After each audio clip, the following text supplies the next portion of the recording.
There's a Sapphire Reserve sign-up bonus floating around that you cannot see online, and it's bigger than the one you can.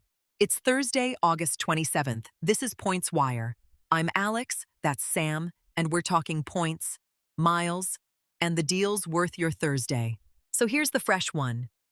A data point over on the Chase Sapphire Reserve subreddit says some Chase branches are quoting a 125,000-point sign-up bonus on the CSR to new applicants who walk in. That's above the standard public offer, and it's the kind of thing that only shows up if a banker pulls it for you in person. And that's exactly where I want to slow us down. This is one person, one branch, screenshot on Reddit. In-branch offers are real. Chase does load targeted deals into the banker system, but they're branch by branch and person by person. So don't drive across town assuming 125K is waiting. If you were already going to apply, it's worth asking a banker to check what they can see for you before you hit the public button. Just go in expecting nothing and be pleasantly surprised. Right. Treat it as a question to ask, not a promise. And it pairs with a great little story in the same corner of Reddit. Someone applied for a 75,000-point offer, then got a paper offer letter in the mail for 100,000. This one I actually like more because it's a repeatable move, not a lottery ticket. The data point is that Chase may honor the higher offer if you're within about 30 days of applying. You call in and you point them to that letter.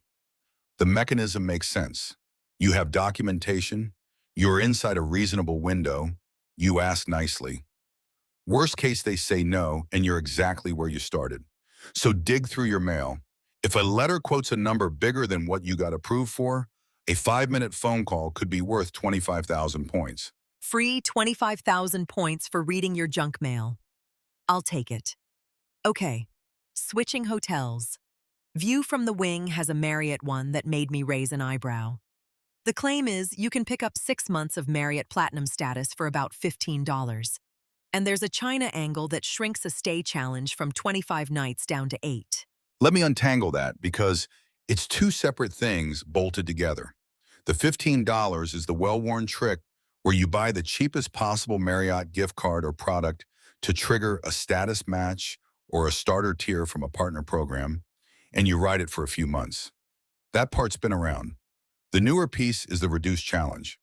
A challenge is where Marriott says, stay X nights in a window and we'll upgrade you. View from the wing is reporting that routing through a China-based version of the challenge cuts the requirement to 8 nights instead of 25. So who's this actually for? Somebody with 8 Marriott nights already on the calendar in the next few months. If you've got a work trip or a vacation that's going to put you in Marriott's anyway, turning 8 nights into real platinum, which is suite upgrades, lounge access, 4 p.m. checkout, that's genuine value. If you'd have to manufacture the nights just to hit it, the math falls apart fast. Paid Marriott nights are expensive. Don't buy status you won't use. Fair. Cashback corner now, and this one's broad. Doctor of Credit reports Rakuten has added Bank of America credit cards to its portal, with a bonus of up to $275 for linking and using a BOFA card. $275 is the top of the range, so read that as to not guaranteed. But the real story here is just that Rakuten keeps widening. Which cards trigger these welcome bonuses? If you've got a Bank of America card sitting in a drawer, this is close to free money for shopping you were doing anyway. The honest catch with Rakuten is always the same. It's a shopping portal, so the value only shows up if you actually buy things, and it's easy to talk yourself into spending to chase a bonus. Link the card, do your normal shopping, don't invent purchases. Link it and forget it. 2 quick Chase notes before we get to the fun stuff. Frequent miler flags that you can now earn Chase referral bonuses from a few cards that couldn't do it before, including the Prime Visa, the Amazon Visa, and Freedom Rise. So if you've got friends eyeing those, your Refer a Friend link might finally pay you.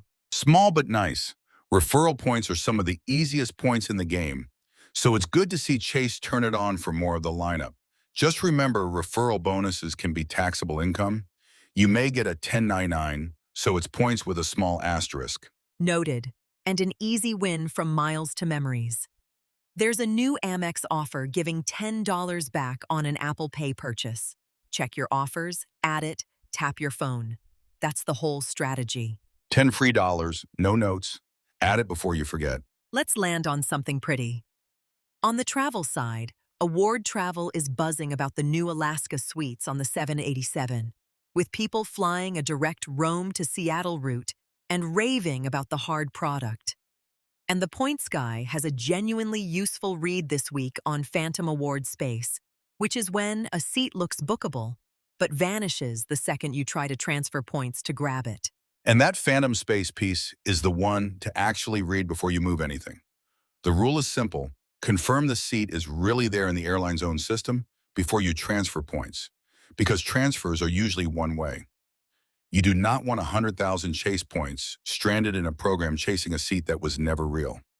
Look first, transfer second. Look first, transfer second.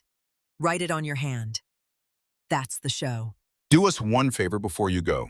Send this episode to the friend who somehow always ends up booking everyone's flights. They will thank you, and honestly, so will we. This show is for information and entertainment, not financial advice. Terms and offers change fast, so always verify the details before you act on anything we talked about. Links to every source are in the show notes.